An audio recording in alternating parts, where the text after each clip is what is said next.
नमस्कार, जय नेपाल। मलाई चाहिँ यो भिडियो सन्देश मार्फत केही कुराहरू चाहिँ तपाईहरुलाई शेयर गर्न मन लाग्यो।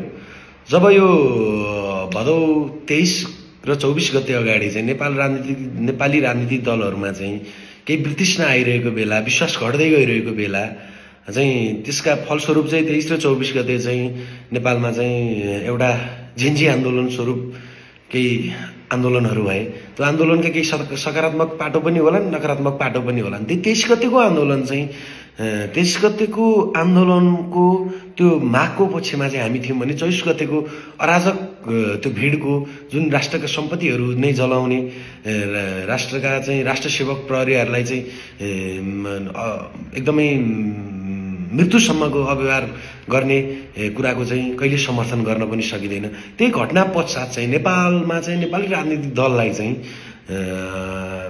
विश्वास कम गरेको र साह्रै नै वितृष्णा भएको अवस्थामा चाहिँ नेपाली कांग्रेसलाई चाहिँ अन्य दलको तुलनामा नेपाली कांग्रेसलाई चाहिँ आज समाजमा चाहिँ नेपाली कांग्रेस चाहिँ रूपान्तरण पनि हुन सक्छ, परिवर्तन पनि हुन सक्छ भन्ने एउटा सन्देश गइरहेको छ। मैले महसुस गरेको छु त्यो, किनकि नेपाली कांग्रेसका नेताहरूले पनि त्यो आन्दोलनको विषयमा चाहिँ पोजिटिभ सन्देशहरू दिनु भइरहेको छ, कमी कमजोरीहरूलाई स्वीकार्नु भएको छ र नेपाली कांग्रेस प्रति चाहिँ विश्वास बढ्दो छ यो समाजमा। नयाँ भोटरहरूको, युवाको, बुद्धिजीवी वर्गहरूको चाहिँ केही आकर्षणहरू नेपाली कांग्रेसमा मैले बढ्दो रूपमा देखेको छु।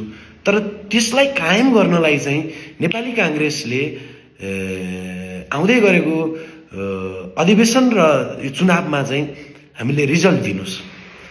अधिवेशनमा पनि नयाँ पुस्ताहरूलाई, युवा पुस्ताहरूलाई, जो समाजमा केही गर्छु भन्ने, राजनीति गर्छु भन्ने पुस्ताहरूलाई चाहिँ अगाडि बढाएर चाहिँ त्यो जुन अहिले गइरहेको सन्देशलाई चाहिँ यथावत राख्नु छ भने आम निर्वाचनमा पनि हिजो धेरैचोटि निर्वाचन लडिसक्नु भएका व्यक्तिहरू भन्दा नयाँ व्यक्तिहरू जो समाजले पत्याउन सक्ने युवा परिवर्तनको पक्षमा भएका युवाहरूलाई चाहिँ निर्वाचनमा जाँदै गर्दा चाहिँ त्यो कांग्रेस प्रति अहिले जुन आम समाजले चाहिँ गरेको विश्वासलाई चाहिँ यथावत राख्न चाहिँ यी दुईटा कुरामा नेपाली कांग्रेसको नेतृत्व र कार्यकर्ता, आम कार्यकर्ताहरूले चाहिँ एकदमै ध्यान दिनुपर्छ भन्ने मलाई मनमा लागिरहेको थियो र यो कुरा तपाईहरुलाई शेयर गर्न पाउँदाखेरि खुसी भएको छु र सबैले आफ्नो ठाउँमा चाहिँ महसुस गरेर अब आउने अधिवेशन र निर्वाचनमा चाहिँ परिवर्तनको पक्षमा बुलन्द आवाज उठाउनु हुन विनम्र अनुरोध गर्दछु। हस्त, नमस्ते, जय नेपाल।